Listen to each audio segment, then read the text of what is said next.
What if I told you the buses rolling into rural Jamaica might have skipped inspection and that bloggers backed by political insiders are being accused of launching a coordinated attack to bring it all down? By the end of this video, you'll uncover the real drama behind the rural school bus program and why Transport Minister Daryl Vaz is now calling it a wicked and evil plot. It is not surprising to me that even after issuing a statement yesterday, minutes before my press conference, that they supported the implementation of a rural school bus system based on the pressure and the backlash that they have come under, that they are now once again using their agents on social media to continue the wicked, evil, and bad thoughts on the school bus system. Bloggers leaking inspection documents, fear journalism, or political sabotage? Let's debate below in the comments. The government of Jamaica, with much fanfare, rolls out a rural school bus program. The aim to safely transport students from remote communities to school. It's a move supported by rural MPs, parents, and even some taxi operators who admit it's good for the kids, even if it might cut into their fears. Of course, you're gonna lose money. Taxi and busman are gonna lose money. The problem: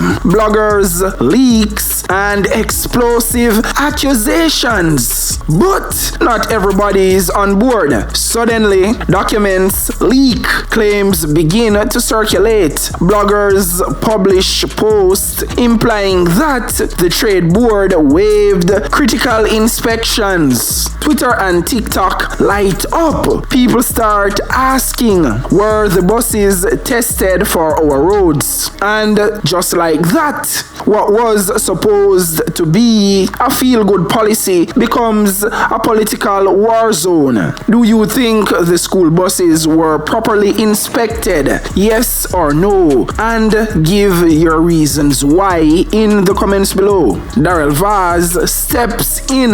This wicked, evil, and sustained attack designed to discredit a program that helps Jamaican students. Minister Vaz isn't just disappointed, he's furious. He says the buses passed multiple inspections by the U.S. Department of Transport, the Island Traffic Authority, and the JUTC. So what gives? Why the coordinated smear campaign? If these buses are unsafe, who should be held accountable? Let me know your thoughts in the comments below. The plan: fight back with transparency. Vaz says he's not hiding anything. He promises full transparency and blames the PNP for pulling the puppet strings behind the scenes. But wait, was that just political deflection, or is something deeper brewing? What I want to know is how Vaz fear promise transparency. Shouldn't there have been some transparency from the get-go? So make it make sense. Had there been transparency from the beginning, you wouldn't have this political firestorm upon your hand. You see, when you blunder, make so much missteps, when you end up give the PNP one bag of political ammunition to weaponize and just blatantly use against you. I think the JLP would have realized we are in the information age, and when it comes to general elections, you're fighting an information war of narrative control and political optics.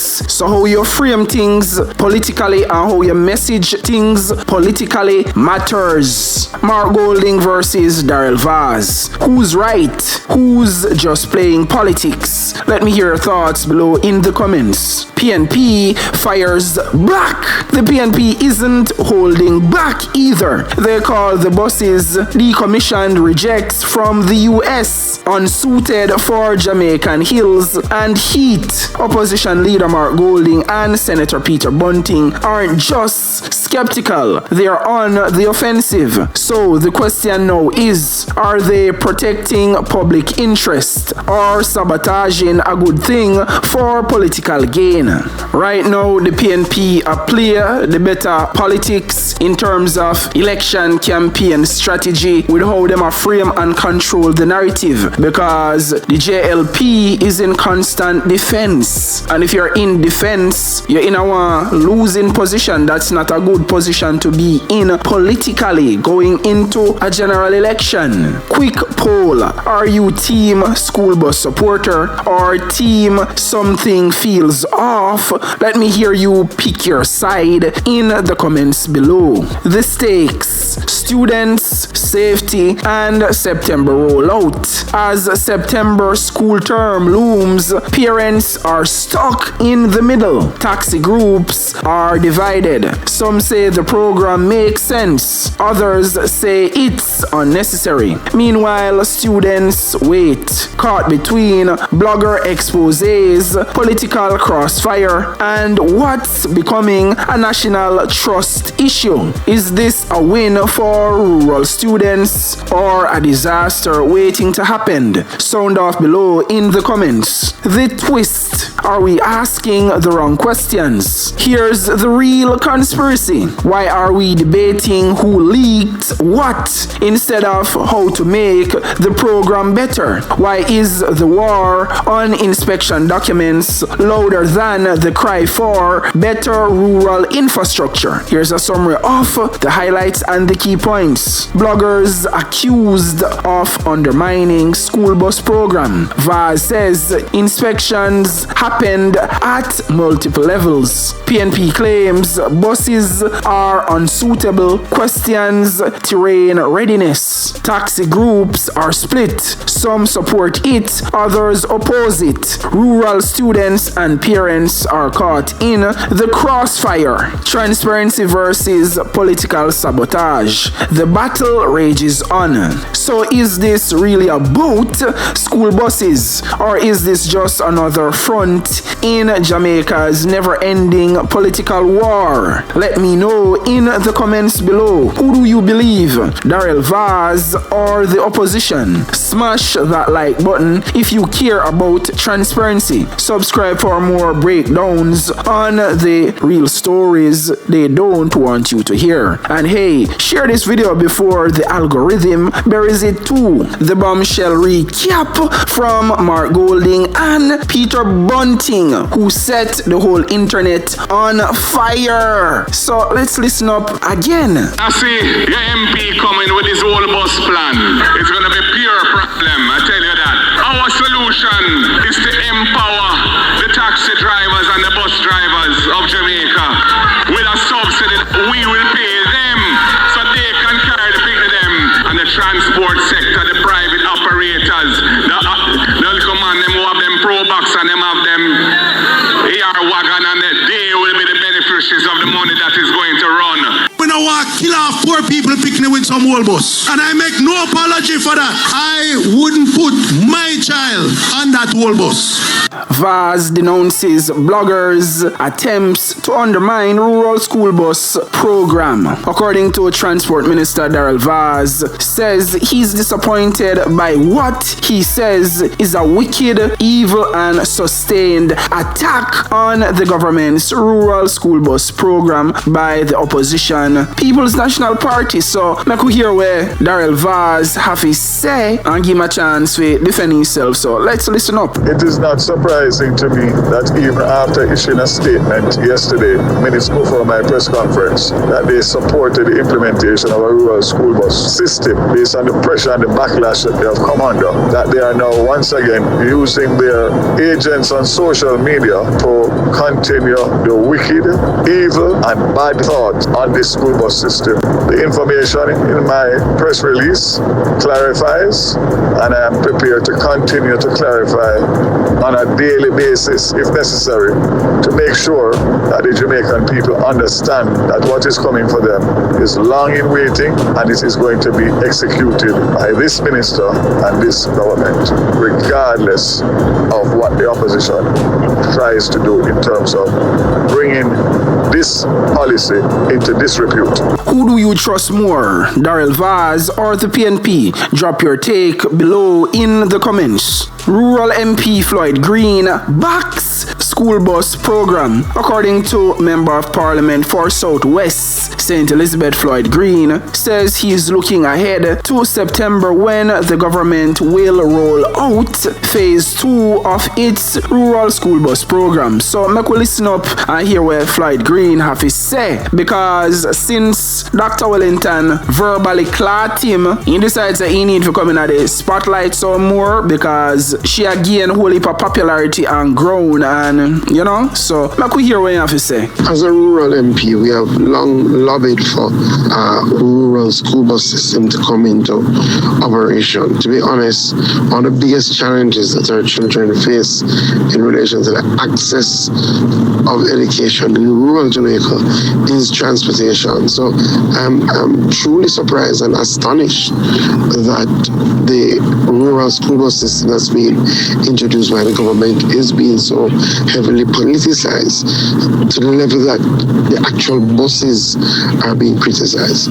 We saw firsthand how good the buses were. I mean, if you know the terrain to get up to Monroe and places like Chelsea Hill and Horseshoe Corner, and from Santa Cruz to Malvern, and from Kincaid to Monroe, those buses showed that they were fit for purpose and were extremely hardy machines. I mean, they took a number of hits and the students came out with no injuries. So I'm shocked, and it is clear that the opposition is just adamant to tear down any project, regardless of the fact that it will help our people, and are just in a baseless drive for power. So I'm going to play a nationwide news excerpt. So let's listen up. Big up nationwide. Amid continued debate between the government and the opposition about the planned school bus program, taxi operators are having their say. Despite general support, there are concerns. President of the Eastern St. Thomas Taxi Association, Kirk Brown, says PPV operators recognize the benefits of the program. The new school bus program with the school bus that the government has rolled out, it is good for the students and the student parents, because yes, they will save more money because the fear that really will be a help for the parents. That's why you find the transport, we are kind of quiet. You don't hear much about it. We are kind of quiet because we know that it is a good thing for the children. But Mr. Brown says while he welcomes the initiative, he's concerned it might be bad for business. On the other side, we in the public transport sector, it is bad for us because we lose those passengers. Over all the years, we are the ones been moving all these students, select of the people, and we still move to them Pitney or to them Grand Pitney. You see, so come September, it's a different game change. So yes, it will affect us because the bread done thin already now, so it does get thinner. So the Wellness Administration said they're about prosperity and making all Jamaicans prosperous, or making Jamaica prosperous for all Jamaicans. But you can't create prosperity when you make people get poorer. You make the taximan them get poorer because you take and box vital revenue out of their mouth. You rob the taximan of vital revenue when you take away the students from the busman and the taximan. You make for them lives get poorer, because according to Information Minister Dana Morris Dixon, she says the school bus program is going to be a cashless payment system for the school bus program, meaning the parents still have to pay a fare. The only difference is that it might be a little cheaper. So if you used to pay $10 upon the taxi, for example, argument's sake, on the bus, you're going to maybe pay $5. But I keep saying that the government should subsidize the entire fare entirely. No parents are supposed to pay $1. So this is the thing about indirect taxation. You hear the government love talk about, no new taxes over 9 years. That's a lie. It's just because the taxes are disguised under different names and different fees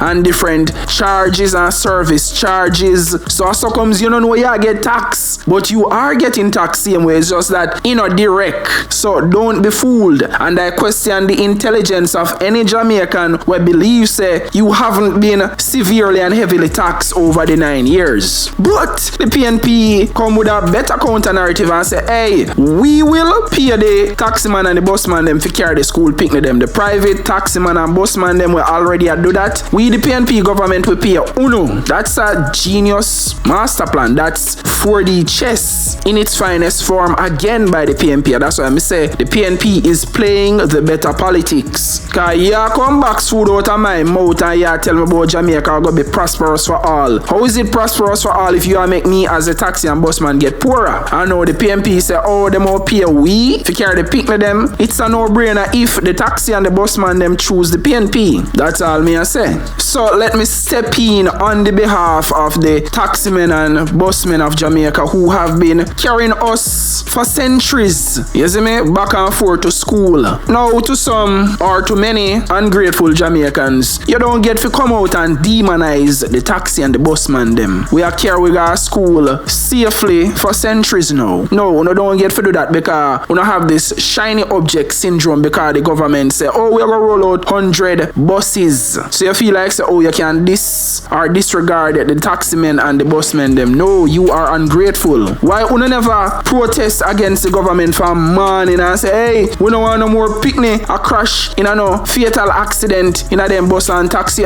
We need a school bus program. If we did a protest about this for morning, then you would have forced them to do it, cause we have a right to demand from the politicians them what we want, you know. So if we did come out and protest peacefully and demand say we don't want a school bus program, no, effectively no, we now wait yesterday and we don't want to wait till next year. We need it now. We know that get it. But if you know favorite MP or no favorite politician no put the battery on the back, you don't come out and talk, not knowing say you have a right to demand whatever you want from any government, any politician, be it PNP or JLP. So no, me not gonna make on disrespect the taxi man them and the bus man them with an ungrateful self. That now go fly over, yes, so that now go happen. Big up all the taxi man and the bus man them. No, don't be gullible. Don't think that they actually care about Jamaican children getting home safely and to school safely. No, them only do this to win the election. That's why they wait to do it now. You have to question the timing of this. The timing too convenient, right when election day afoot. Don't be fooled. Don't be stupid. President of the St. James Taxi Association, Dion Chance, is also welcoming the program.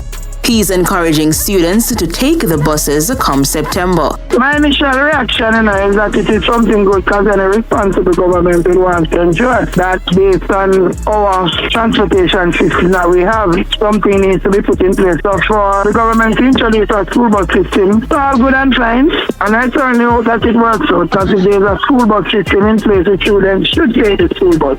But President of the St. Anne Central Taxi Association, Joyce Murphy, does not share that view. She believes the rollout is unnecessary. Our taximen in St. carry a lot of children. I'm totally against it. St. is a small town, and those buses are not ready yet to run in St. Anne's Day. And in doing so, they are blighting the few taximen that we have carrying our children to school. We have no problem with taximen down here. I'm not with it, no time at all. The opposition PNP has maintained that the imported buses are unsuited for Jamaica's terrain and conditions. Shalois Michael for Nationwide News. My expert political analysis breakdown. The core issue. This isn't just about school buses. It's about perception warfare, political framing, and who controls the narrative going into the election cycle. The government's position, JLP and Daryl Vaz. Daryl Vaz is positioning the rural school bus program as a nation-building policy. He's framing opposition critiques as evil, wicked, and sustained attacks, emotionally loaded language designed to elicit sympathy from the public, paint the PNP as anti-progress, cement the JLP as problem solvers for rural Jamaica. Strategic move. He invokes transparency, referencing inspections by U.S. Department of Transport, Island Traffic Authority, JUTC engineers. This multi-agency mention is a credibility buffer, aiming to shut down questions before they spiral. Translation: Vaz is telling voters, we crossed all the T's. This is just dirty politics. The opposition's strategy, PNP, Golding and Bunting. The PNP's strategy hinges on undermining public trust in the JLP's procurement process. The argument: these buses are decommissioned, imported, and potentially unsafe for Jamaica's terrain.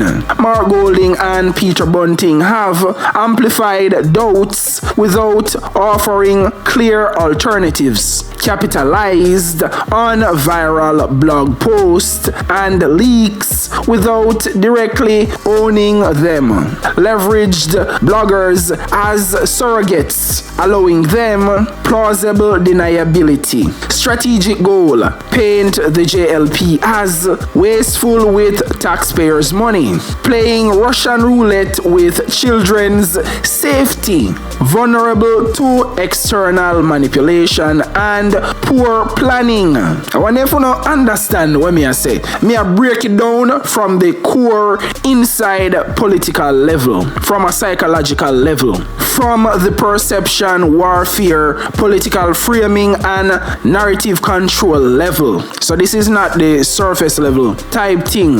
You see me? The bloggers, the new power brokers. The bloggers represent the new front line in Jamaica's information war. Their leaked documents and viral posts are more than just content. They are political weapons. Bloggers are now the unofficial opposition media, influencing public perception far faster than traditional news cycles. Key question: are these bloggers independent watchdogs or partisan operatives? Vaz implies the latter without naming names. Real impact: whether factual or not, the content shapes the emotional narrative. And in Jamaica, emotion drives votes more than spreadsheets. The stakeholders who's affected: 1. Parents and students in rural areas want reliable transport, don't care about leaks. They care about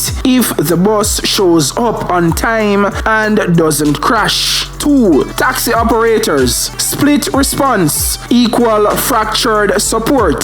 Some backed the plan for student safety. Others see it as a direct threat to their income stream. Their public statements are now part of the broader political chessboard. The voters watching the drama unfold like a soap opera. Many don't trust either party, but are glued to the spectacle. The downside risk for JLP: if even one bus breaks down or causes an accident, the narrative flips against them. Transparency alone won't be enough. Perception is no policy. What if there are more documents to leak? Will we see the whistleblowers or internal splits? The political calculation: the JLP is betting that rural voters will reward them for action, not perception. The PNP is betting that raising doubts will be enough to peel off swing voters. Both sides are playing for 2025. This isn't about September bus rollouts. It's about election year narrative. Bottom line: this is no longer a transport debate. This is a propaganda war. It's It's Mark Golding's shadow messaging versus Daryl Vaz's outrage pressers. It's bloggers versus bureaucrats. Leaks versus inspection reports. And ultimately, it's the future of rural Jamaica's youth being weaponized for political gain. My expert forecast: if the JLP rolls out those buses in September without issue, they win the optics war. If another leak hits or a mechanical issue pops up, the PNP will ride that chaos straight into campaign season.